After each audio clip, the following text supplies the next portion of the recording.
भूगोल का वर्णन।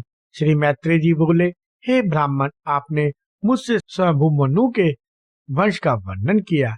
अब मैं आपके मुखारबिंद से संपूर्ण पृथ्वी मंडल का विवरण सुनना चाहता हूँ।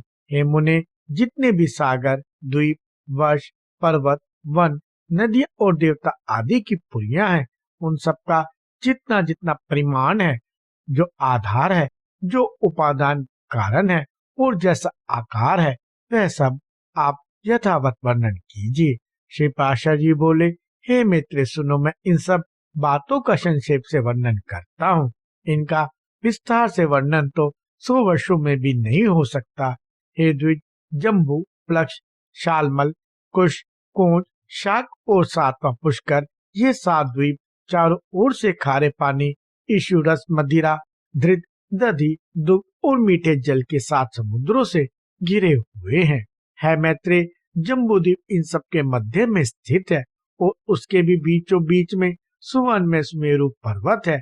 इसकी ऊंचाई 84,000 योजन है और नीचे की ओर यह 16,000 योजन पृथ्वी में घुसा हुआ है।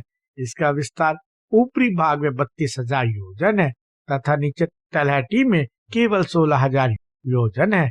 इस प्रकार यह पर्वत इस पृथ्वी रूप कमल की कनिका कोश के समान है। इसके दक्षिण में हिमवाद, हेमकुट और निषद तथा उत्तर में नील, श्वेत और श्रृंगी नामक वर्ष पर्वत हैं, जो भिन्न भिन्न वर्षों का विभाग करते हैं।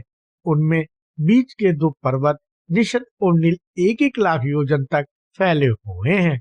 उनसे दूसरे 10-10 हजार योजन कम है, अर्थात हेमकुट और श्वेत 90-90 हजार योजन तथा हिमवाद और श्रृंगी 80-80 हजार योजन फैले हुए हैं। ये सभी 2-2 सहस्त्र योजन ऊंचे और इतने ही चौड़े हैं।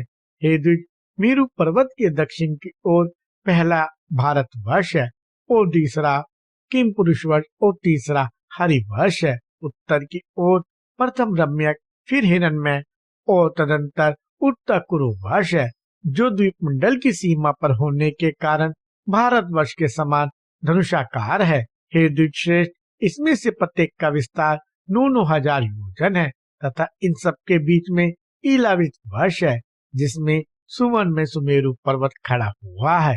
हे महाभाग, यह इलावृत वर्ष सुमेरु के चारों ओर 9,000 योजन तक फैला हुआ है। इसके चारों ओर 4 पर्वत हैं। ये चारों पर्वत मानो सुमेरु को धारण करने के लिए ईश्वर कृत कीलियां हैं, क्योंकि इनके बिना ऊपर से विस्तृत और मूल में संकुचित होने के कारण सुमेरु के गिरने की संभावना है। इनमें से मंदराचल पूर्व में, गंधमादन दक्षिण में, विपुल पश्चिम में और सुपाश उत्तर में है। ये सभी 10-10 हजार योजन ऊंचे हैं।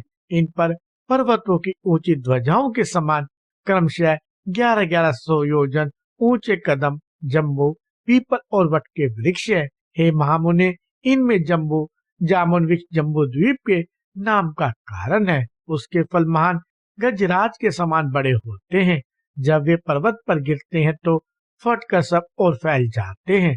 उनके रस से निकली जम्बू नाम की प्रसिद्ध नदी वहां बहती है, जिसका जल वहां के रहने वाले पीते हैं। उसका पान करने से वहां के शुचित लोगों का पसीना, दुर्गंध, बुढ़ापा अथवा इंद्रिय क्षय नहीं होता।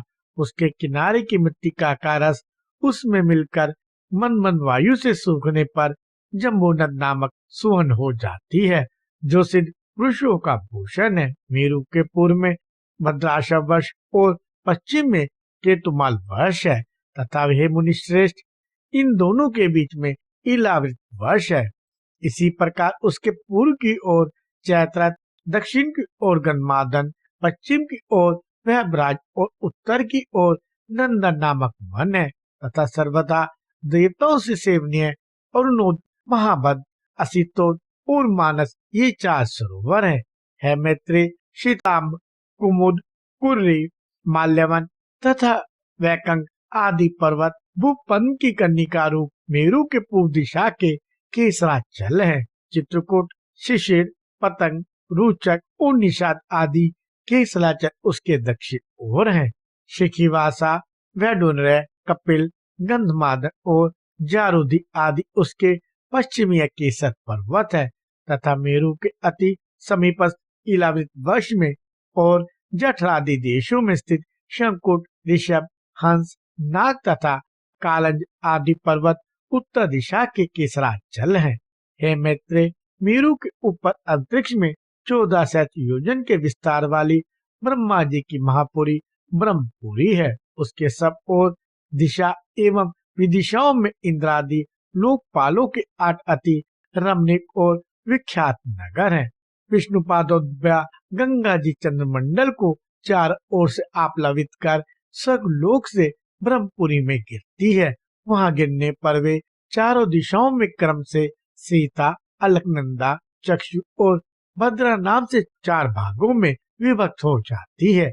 उसमें से सीता पूर्व की ओर आकाश मार्ग से एक पर्वत से दूसरे पर्वत पर जाती हुई अंत में पूर्व स्थित भद्राशवश को पार कर समुद्र में मिल जाती है।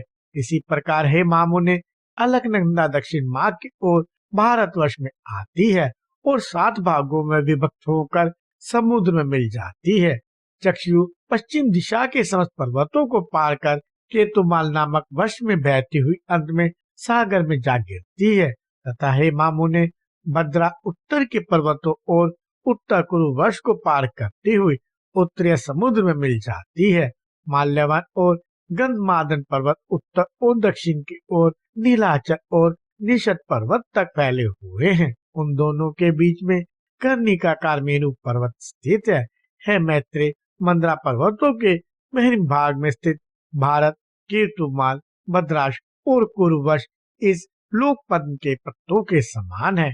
जठर और देवकूट ये दोनों मर्यादा पर्वत है जो उत्तर और दक्षिण की ओर नील तथा निषद पर्वत तक फैले हुए हैं। पूर्व और पश्चिम की ओर फैले हुए गंधमादन और कैलाश ये 2 पर्वत जिसका विस्तार 80 योजन है, समुद्र के भीतर स्थित है। पूर्व के समान मेरु की पश्चिम ओर भी निषद और पारियात नामक 2 मर्यादा पर्वत स्थित है। उत्तर की ओर त्रिशंक और जारुदी नामक वर्ष पर्वत है। ये दोनों पूर्व और पश्चिम की ओर समुद्र के गर्भ में स्थित है। इस प्रकार हे मुनिवर, तुमसे जठर आदि मर्यादा पर्वतों का वर्णन किया, जिसमें से 2-2 मेरु की चारों दिशाओं में स्थित है। हे मुने, मेरु के चारों ओर स्थित जिन शीतान आदि केसर पर्वतों के विषय में तुमसे कहा था, उनके बीच में सिद्ध चान आदि से सेवित अति सुंदर कंदराएं हैं। हे मुनि सत्तम, उनमें सूर्य नगर और उपवन है और लक्ष्मी, विष्णु, अग्नि एवं सूर्य आदि देवताओं के अत्यंत सुंदर मंदिर हैं, जो सदा किन्नर श्रेष्ठों से सेवित रहते हैं। उन सुंदर पर्वत द्रोणियों में गंधर्व, यक्ष, राक्षस, दैत्य और दानव आदि अहनिश क्रीड़ा करते हैं। हे मुने, ये संपूर्ण स्थान भूमि पृथ्वी के स्वर कहलाते हैं। ये धार्मिक पुरुषों के निवास स्थान है। पाप कर्मा पुरुष इनमें 100 जन्म में भी नहीं जा सकते। हे द्विज, श्री विष्णु भगवान भद्राश वर्ष में हैग्रीव रूप से, केतुमाल वर्ष में वाहरा रूप से और भारत वर्ष में कुरुम रूप से रहते हैं तथा वे भगपति पालक श्री गोविंद कुरु वर्ष में मत्स्य रूप से रहते हैं। इस प्रकार वे सर में सर्वगामी हरिविष रूप से सर्वथी रहते हैं। हे मैत्रेय, वे सबके आधारभूत और सर्वात्मा है। हे मामुने, किम पुरुष आदि जो 8 वर्ष हैं, उनमें शोक, श्रम, उद्वेग और क्षुधा का भय आदि कुछ भी नहीं है। वहाँ की प्रजा स्वस्थ, आंतहीन और समस्त दुखों से रहित है तथा वहाँ के लोग 10-12 हजार वर्ष की स्थिर आयु वाले होते हैं। उनमें वर्षा कभी नहीं होती, केवल पार्थिव जल ही है और न उन स्थानों में कृत्य आदि युगों की ही कल्पना है। हे द्विजोत्तम, इन सभी वर्षों में 7-7 कुल पर्वत है और उनसे निकली हुई सैकड़ों नदियां हैं।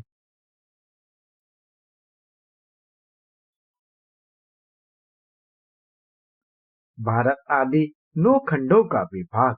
श्री पराशर जी बोले, हे मैत्रेय, जो समुद्र के उत्तर और हिमालय के दक्षिण में स्थित है, वह देश भारतवर्ष कहलाता है। उसमें भरत की संतान बसी हुई है। हे महामुने, इसका विस्तार 9000 योजन है। वह स्वर्ग और अपवर्ग प्राप्त करने वालों की कर्म भूमि है। इसमें महेंद्र, मलय, सहम, शुक्तिमान, ऋष, विद्या और पारियात ये 7 कुल पर्वत है।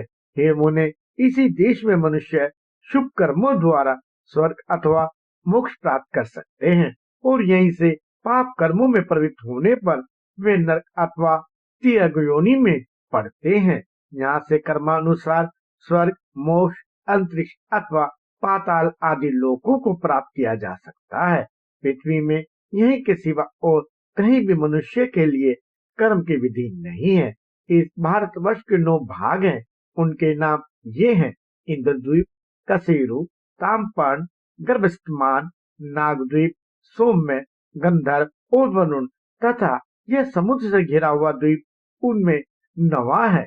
यह द्वीप उत्तर से दक्षिण तक सहस्त्र योजन है। इसके पूर्वीय भाग में किरात लोक और पश्चिम में यमन बसे हुए हैं तथा यज्ञ, युद्ध और व्यापार आदि अपने अपने कर्मों की व्यवस्था के अनुसार आचरण करते हुए ब्राह्मण, क्षत्रिय, वैश्य और शूद्रगण वन विभाग अनुसार मध्य में रहते हैं।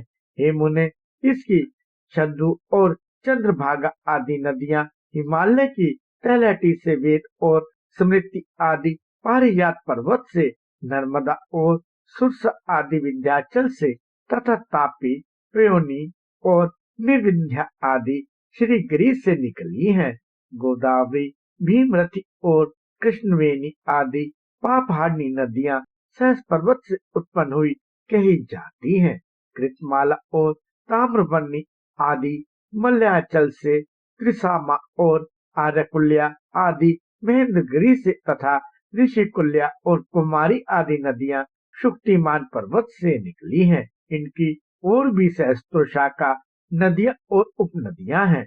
इन नदियों के तट पर कुरु, पांचाल और मध्य देश आदि के रहने वाले, पूर्व देश और कामरूप के निवासी पुंडरू, कलिंग, मगध और दक्षिणात्य लोग, उपरांत देशवासी सौराष्ट्रगण और शूर, आभि और अर्बुदगण, कारुष, मालव और पारियात निवासी सोवीर, सैंधव, हून, सालव और कौशल देशवासी तथा माद्र, आराम, अम्बस्ट और पारसीगण रहते हैं। हे महाभाग, वे लोग सदा आपस में मिलकर रहते हैं और इन्हीं का जल पान करते हैं। इनकी संधि के कारण वे बड़े हष्टपुष्ट रहते हैं। हे मुने, इस भारत वर्ष में ही सतयुग, त्रेता, द्वापर और कली नामक 4 युग हैं, अन्य कहीं नहीं। इस देश में परलोक के लिए मुनिजन तपस्या करते हैं, याज्ञिक लोग यज्ञ अनुष्ठान करते हैं और दानी जन आदर पूर्वक दान देते हैं। जम्बू द्वीप में यज्ञ पुरुष भगवान विष्णु का सदा यज्ञों द्वारा यजन किया जाता है। इसके अतिरिक्त अन्य द्वीपों में उनकी और प्रकार से उपासना होती है।